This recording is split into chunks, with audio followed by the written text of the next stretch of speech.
Hey friends, welcome to Big Nate's Whiskey Lounge from the Cigar Lounge. Me and Connor here are going to do a little review of Writer's Tears Double Oak. This is an Irish whiskey that's aged in American and French oak. Now we were talking beforehand because we originally thought it might have been a finishing situation, but based off of how the bottle reads, it looks like it is bourbon and cognac. However, it doesn't look like it's one than the other. It looks like it might be some is aged in bourbon, some is aged in cognac, and then blended together. That's how it reads. We're not 100% on that, but it's a blend of single pot still and single malt. So single malt Irish whiskey, again, 100% barley. Single pot still has minimum 30% unmalted barley. So we're gonna give this a shot. We've been drinking it a little bit, so we're kind of ready for this. So let's give this a nosing and a tasting. And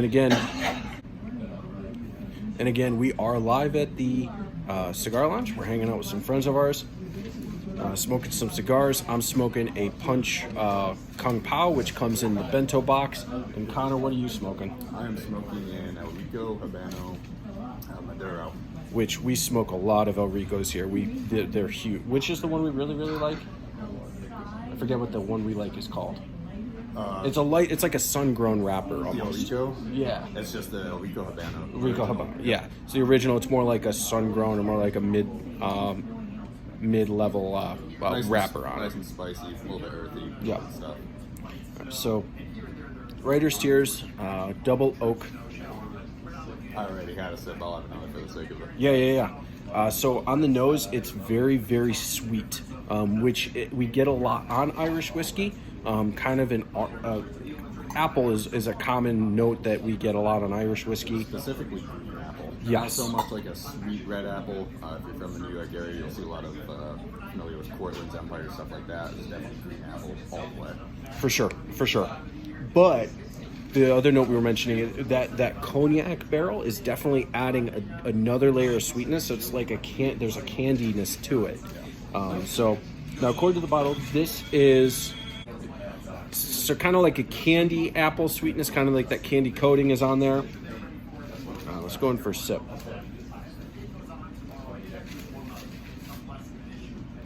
Yeah, so this comes in at this is 46% ABV, which is 92 proof. Right, a little bit higher than a lot of Irish whiskey. Irish whiskeys comes out at like right at the 80% mark, or the 80 proof, 40%. This is really good. I'm really enjoying this. This is batch 3, is what the bottle says. They have done another, possibly 2 other of their double oaks. I could only find information for one of them online.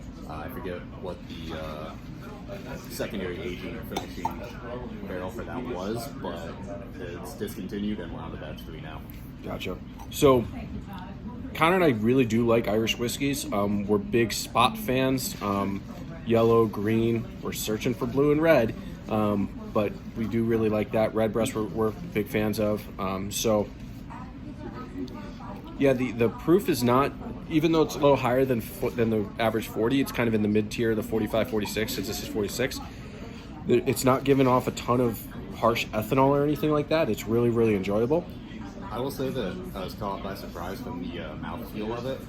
I don't think that's due to the ABV. I think that has more to do with the cognac and the cask. If anybody has had cognac before, you'll know it's very thick. So I don't know if some of that was imparted into the whiskey in the aging and finishing process, but it definitely has a nice mouthfeel. Yeah, you're right. I'm getting that. So I like this a lot. This is Connor's bottle. Knowing that, I might look to get a bottle of this as well for myself.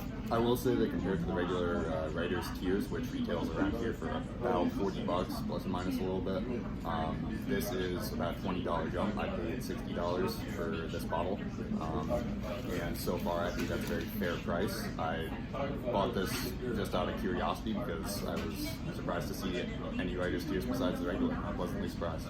Yeah, so Writer's Tears is typically, like, I would put it in the budget range.